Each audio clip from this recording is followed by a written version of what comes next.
12ই জুলাই কমিটির 60 বছরে পদার্পণ। 18ই সেপ্টেম্বর রাজ্য জুড়ে আন্দোলনের ডাক।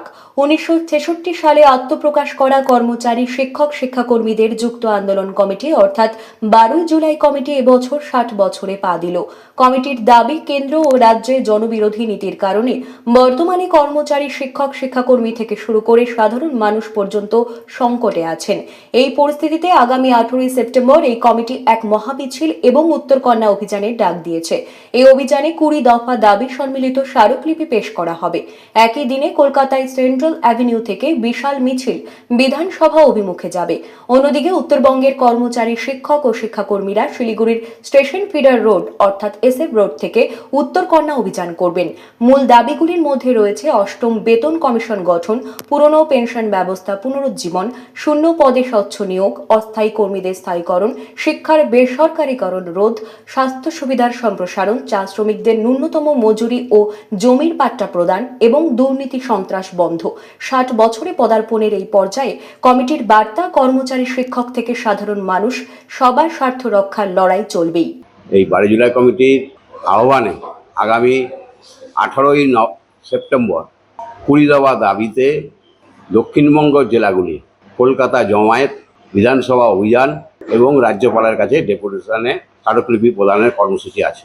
অনুরূপভাবে উত্তরবঙ্গের জেলাগুলি শিলিগুড়িতে জমায়েত, আমাদের এসএফ রোডের যে স্টেশন ফিডার রোড, সিদ্ধেশ্বরী কালীবাড়িতে জমায়েত এবং সেখান থেকে দুপুর 2:30টার সময় আমাদের উত্তরবঙ্গ উত্তর কন্যা অভিযান এবং সেখানে স্মারকলিপি প্রদান 20 দফা দাবিকে নিয়ে। এখন আপনারা জানেন যে আমাদের কেন্দ্রীয় সরকার এবং রাজ্য সরকারের উভয়ের বিরুদ্ধে এই সংগ্রাম।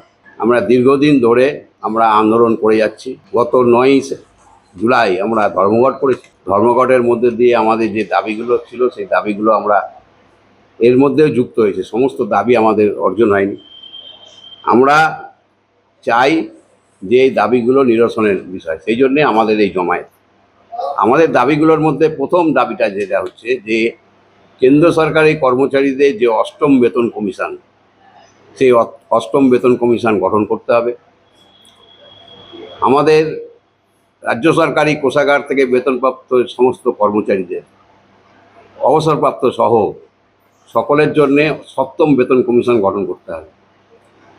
আমাদের রাষ্ট্রায়ত্ত যে সংস্থাগুলো আছে, ব্যাংক, বিমা, সাধারণ বিমা, রেল, সমস্ত ক্ষেত্রে বেসরকারীকরণ করা বন্ধ করতে হবে। এটা আমাদের দাবির মধ্যে আছে। আমাদের দাবির মধ্যে আছে যে দেখবেন যে কেন্দ্র সরকারি দপ্তর এবং রাজ্য সরকারের সমস্ত দপ্তরে অসংখ্য পোস্ট ভ্যাকেন্ট পড়ে আছে। বেকার বেকার ছেলেরা ঘুরে বেড়াচ্ছে, তাদের কোনো চাকরি বাকরি নাই।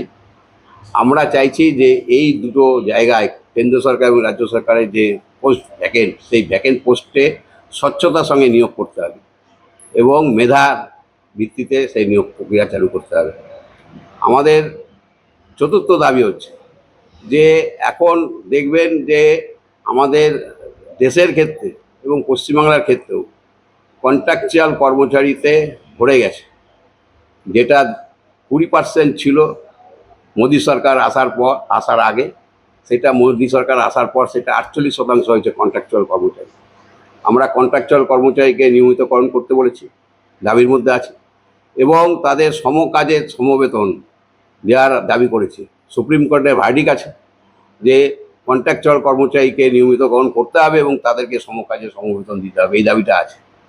আমাদের সমস্ত দপ্তরের, বিশেষ করে বলবো যে রাজ্য সরকারি দপ্তরগুলোতে বা আমাদের যে কোষাগার থেকে বেতনপ্রাপ্ত কর্মচারী, তাদের যে বকেয়া দিয়ে পড়ে আছে, এই রাজ্য সরকার তো কোনো কোর্টের রায়কে তারা মানতে চায় না।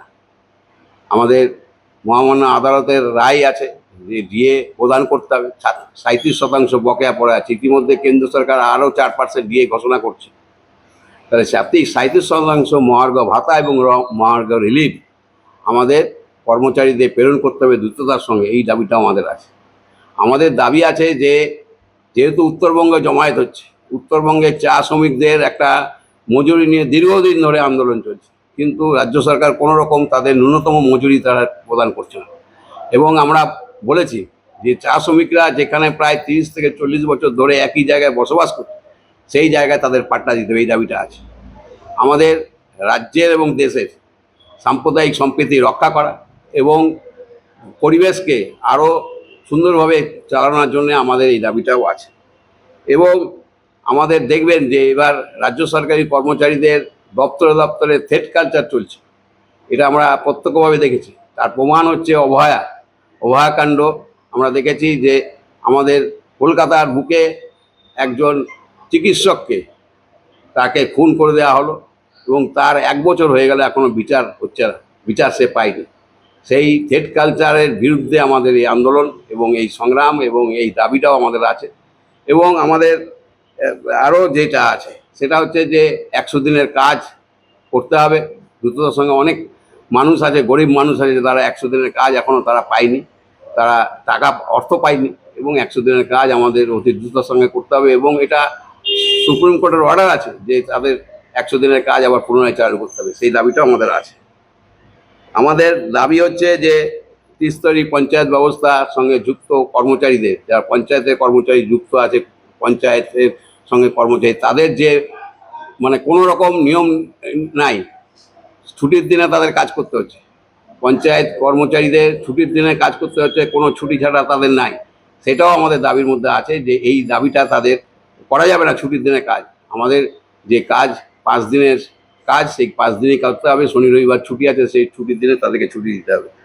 এবং ভিন রাজ্যে যেটা বাঙালি ভাষা, যেটা আপনারা দেখছেন যে বাংলা ভাষা মানুষকে আক্রান্ত করছে এবং তাদের উপর আক্রমণ নামিয়ে আনছে এবং বাংলাদেশি বলে আখ্যা দিচ্ছে, তার বিরুদ্ধে আমাদের এই সংগ্রাম, আমাদের মধ্যে আমাদের এই আন্দোলন আমাদের শিলিগুড়িতে আমরা আপনাদের মাধ্যমে সমস্ত কর্মচারী থেকে সমস্ত স্তরের কর্মচারী, এটা শুধু মানে বারোজোড়া কমিটির অন্তর্ভুক্ত নয়, এখানে মানে আমাদের যে কোষাগার থেকে বেতনপ্রাপ্ত কর্মচারী তারাও এর সঙ্গে যুক্ত আছে। এর সঙ্গে যুক্ত আছে ব্যাংক আছে, এর সঙ্গে যুক্ত আছে ডিফেন্স আছে, এর সঙ্গে যুক্ত আছে বিএসএনএল আছে।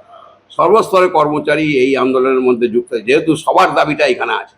সেই কারণে আপনাদের মাধ্যমে আমরা এটা বলতে চাইছি শিলিগুড়িবাসী এবং উত্তরবঙ্গবাসীকে, কর্মচারী, তার পরিবার পরিজন এবং আমাদের যারা অবসরপ্রাপ্ত কর্মচারী আছে তাদেরকে আহ্বান যাচ্ছি, আগামী 18ই সেপ্টেম্বর আমাদের যে উত্তরবঙ্গের শিলিগুড়িতে যে জমায়েত আমাদের যে সিদ্ধেশ্বরী কালীবাড়ি এসএফ রোডে, সেখানে আপনারা জমায়েত হবেন 2:30টার সময়।